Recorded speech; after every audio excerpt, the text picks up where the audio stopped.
This is corner, don't know no corner, right? He's a good black belt, a good friend of ours.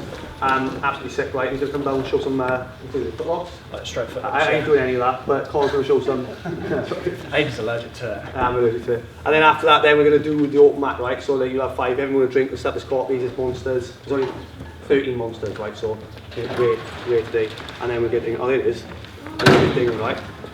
If you need anything, don't get confused, just either call Connor or call like me or Marcus over, alright? But don't call Marcus. Good old lady. So we're going to go over some like straight footlock stuff. I'm going to teach you like back to front kind of thing. So I'm going to teach you how to finish it, and then we're going to work kind of the wrong way around. So you'll always know how to finish it and where you should be, so you can kind of like wiggle your way back to it, okay? So when we're like straight foot locking, okay, so just to make things clear, I use like a guillotine grip, okay? So I hold the ankle like I'm guillotining it, like I'm guillotining the neck, and everybody's ankle has got like this barb on the end of it, okay? So where the heel is and the Achilles kind of goes soft, when you squeeze that in, you're basically guaranteed to never lose the ankle because of this barb on the end of the ankle, okay? So the best way to find this, like if you've never felt it before, is just to stand up, dig your like forearm into the back of the leg, and with our forearm we've got 2 sharp bits and 2 flats, okay? So we've got like an inside sharp, we've got an outside sharp, and then we've got a top flat and a bottom flat. We always want this inside sharp bit on it, okay? So when we're doing this, the best way to find it is just pull up on the back of the leg, walk backwards, and then you'll hit this barb, and then you're as far back on the leg as you can go, okay? So that's kind of where we're gunning for today. So the original position which a lot of people use or used is like this single leg X position. So this would look more familiar if Sam was stood up and we were like this, okay? So like this single leg X used to be used for foot locking, but it's not too good anymore. So if I sit Sam down, you'd kind of land here, okay? So the main things that you want for an ankle lock, we're going to go over the break first, and then like I say, we're working inside out. So I'm going to pull my thumb to my chin, okay? Once you get to this, you should have like a pretty tight foot locking position. So the reason I take this instead of like a foot locking position like this is because there's a leg lock called an Aoki lock, which involves like having Sam's heel more on my rib cage, more like this. It's basically like a heel hook without heel hooking. So I actually twist his ankle up and get that rotation on the knee. So where you can't do that until you're a brown belt, generally I just focus on this, or I focused on this. So this fist on the barb, that sharp bit of your forearm, and then forever pulling your thumb to your chin. Okay, so it's super high up your chest. The last bit, and probably the second most important bit, is when you do want to put the full braking mechanics on, we don't roll over our elbow, because your forearm kind of slips underneath the heel. What we want to do here is we want to elbow hop backwards. So I want to put like my elbow in the back pocket of my joggers. So I go like this. So this isn't the leg configuration we're going to use today, but if you can do it like this, then by the time we get to the better leg locking position, it'll be super, super easy. So all I want you guys to do is find this barb on the end of their leg. So you can do it by doing this, if like you've never felt it before. Sit down into your foot locking position, which is going to be this for now. I've got like the first, I'm quite lucky because I'm not tattooed on my wrist, so wherever I'm not tattooed, I'm basically aiming for that on the barb, okay? So like the first like inch of your forearm. So from here, first inch on the barb, forever pull up, and then you're going to elbow hop backwards to put that foot lock on. You need to, it's been a year, man, I thought you'd be like, you know? Okay, that's how we're going to put it on. And then obviously by the time you get to that end of like the braking position, when you'll be like this, everything else is just hips. Okay? But I want you guys to use this leg locking configuration, okay? Because this is bad, and if you can do it like this, by the time we get to the good, you'll be good to go. Everyone happy? Yeah? Cool. Hands up.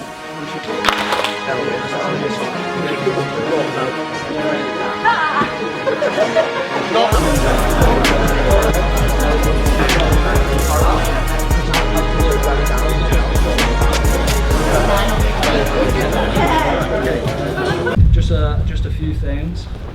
when we're doing this ankle arc, remember just that first tiny bit of your forearm on that Achilles, and then just make a fist. So keep your pinky like dug into your stomach, so you're kind of a thumb up grip. You don't want to be taking any kind of other like butterfly or gable grip or maybe even S gripping or anything, because what it'll do is it'll start to rotate your wrist. So instead of being nice and strong like this, where we can kind of grab our hand and the beginning of our wrist and start to pull it up, if you go like this, you'll be trying to break this with like the flat of your hand, okay? So it's much more beneficial to be using this sharp bit. So when we get here, okay, we're going to look at transitioning into our better leg locking position. So how we're going to do that is from when we're here, Sam's got like, well not just Sam, everybody's got like these guitar strings under the knee.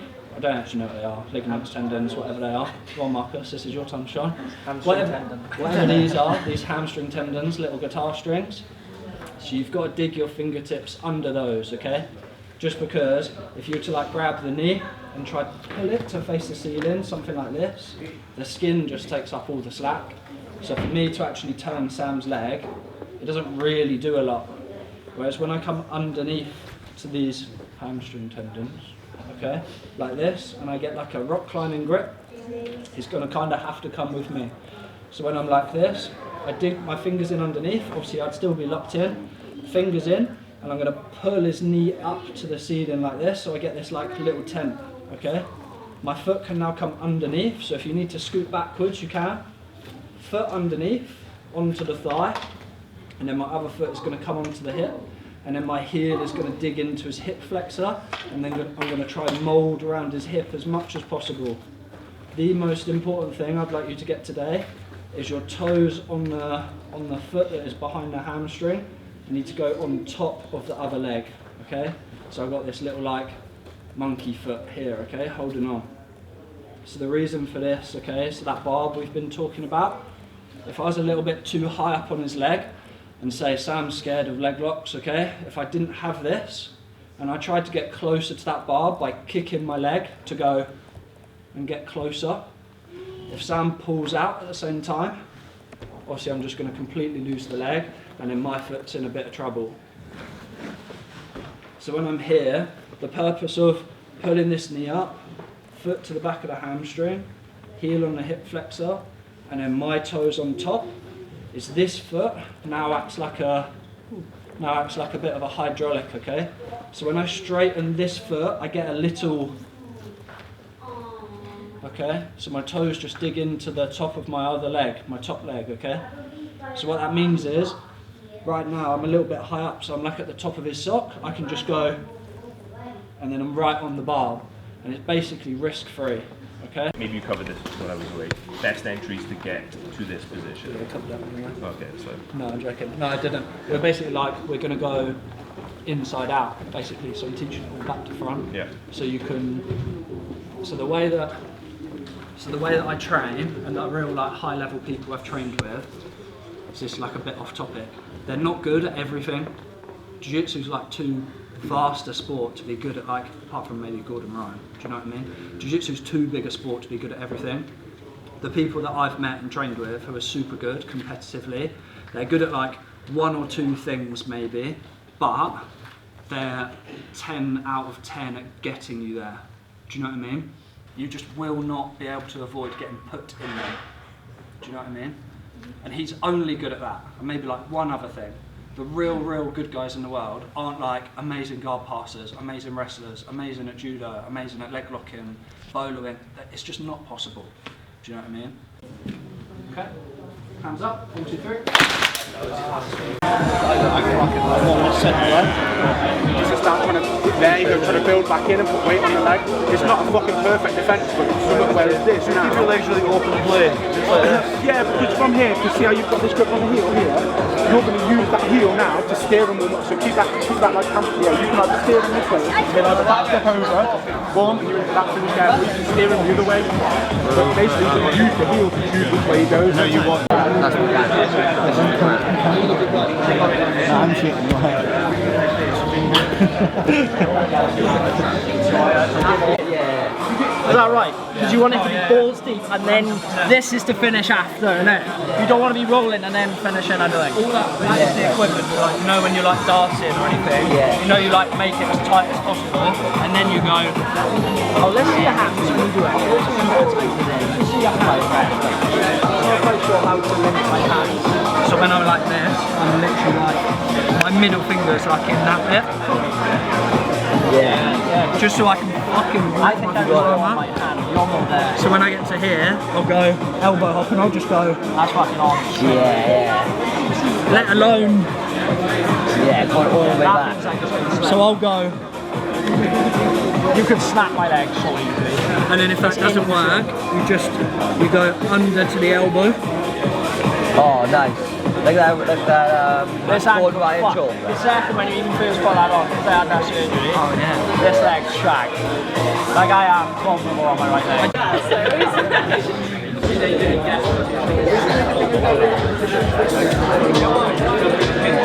I think you have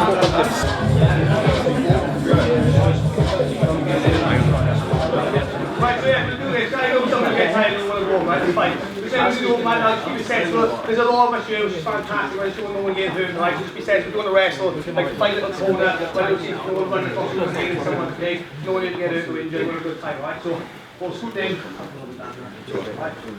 Everyone looks nice and fresh. Right, pick it up. Right, now, get your water, get ready, we get back into it. Stan, put 5 on that thing, Luke. Yeah, you could. One rest. Yeah. One rest. With a 1 minute rest, 5 on, 1 off. Do as many or as little rounds you want, like just be sensible and watch your space, okay? So be 5 on, 1 off on repeat. We're going to go off that time over there, okay? So a little bit quiet, okay? So get space, time to go first.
Alright, first open mat of the year is done.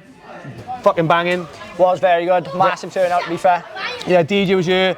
Obviously, we've got the minions here, the little gremlins over there, so kids. Good numbers on the mat, and it's only going to get better, isn't it? It's going to keep growing. Yeah, 100%. I mean, every time, obviously, especially with taking on more athletes and coming down and all grappling. Good, very good. Good show up. The goal now is keep building this up. Keep, like I said, we didn't want to make this thing expensive. We want to get someone in who was like sound, a good coach, bring an atmosphere, bring a vibe. And the big thing for us is community. We want to bring a big community here. So I like everyone coming at a sick time today. The level in the room went from like brand new beginners. Like I literally had a guy in his first session come today by accident, right? But he come. How that happened? I don't know. It's my fault. He slipped through the cracks. And then you got like really high level competitive black belts. But everyone's still had a good time regardless of the skill level. So even like people who were like really like brand new to the sport, went with someone high level and had a good time. They got looked after, they had a good role. And then we had the MMA boys doing rounds in as well. Yeah, it was very good. Good level of boys in the MMA as well. So our next one now will be July 4th. July 4th. July 4th. Yeah, July 4th. Could not be that dead set, but maybe. It'll be. We got the next fight camp starting May 4th. Yeah, and then we got the next fight camps May 4th, so that's going to be added in. And we'll be releasing space for that soon. Then at the end of the fight camp, just like we did this time, the big open mat, the summer one, and that's one of my favourite ones because that's when the weather's going to be banging.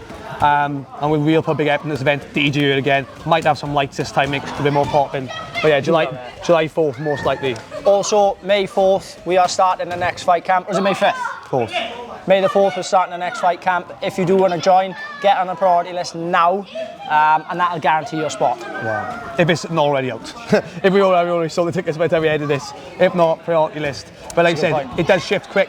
And again, those that are on our fight camp, right? So if you're a client on a fight camp, you get the 7 part for free. So me and Marcus, we pay for the coach fee, every single ticket for the person from TPA. So like we had a bunch of the fight camp people up for this one and a bunch of our own clients. And again, like it was class, information was phenomenal. Like I know Connor well, and the stuff he showed us, like this is brilliant. Like I haven't seen this before. Even just a little detail of the foot, like it's good in there. Very good, yeah. And again, we cover that for doing the fight camp as well. And we got some little sneaky extra things for this fight camp coming up as well. Might be looking at some rash guards for those that complete the 8 weeks and do well. Get another event like this. So yeah, it's going to keep going. It's going to keep getting better all the time. Right, we're here with the coach, Connor, Sarah Master. Do you enjoy? Yeah, it was great. It's good event, wasn't it? Great vibe, yeah. The music was quality. DJ was sick. Connor's technique was awesome. Like I said, the little detail of the foot was really good. Like we hadn't seen that. Obviously, got the kids here as well. Yeah, my old kids team running around riot. Yeah, really good. Like no, it was great to have someone teach and look forward to rounds and have it like a, mate, it was like a little club in here. It was great. You forget about like, mate, all maybe anxiety about rolling left as soon as the music turned on. So you're just like, oh, everyone's going. Yeah, it was very cool. Yeah, the next one now, fucking same thing again. I might even just ask you again to come down if you want to do it. Yeah, 100%. Because it was just fun, like good vibe, and bring more people in, just keep growing it. But like this definitely. atmosphere is different to anything else, isn't it? Oh, it'll grow. As soon as people come or do it, for every person that comes, you'll get 3 or 4 coming back. It's so good, I think, I don't think there'll be anything else like this in the UK. No. Yes, you have to drive to Swansea. Yeah. That might be the only down south. But the next one will be in the summer. So it should be sunnier, right? Beach, waterfalls. Exactly. Everything about it. Thank you for coming down, son. No, thank you for having me. Appreciate it very much.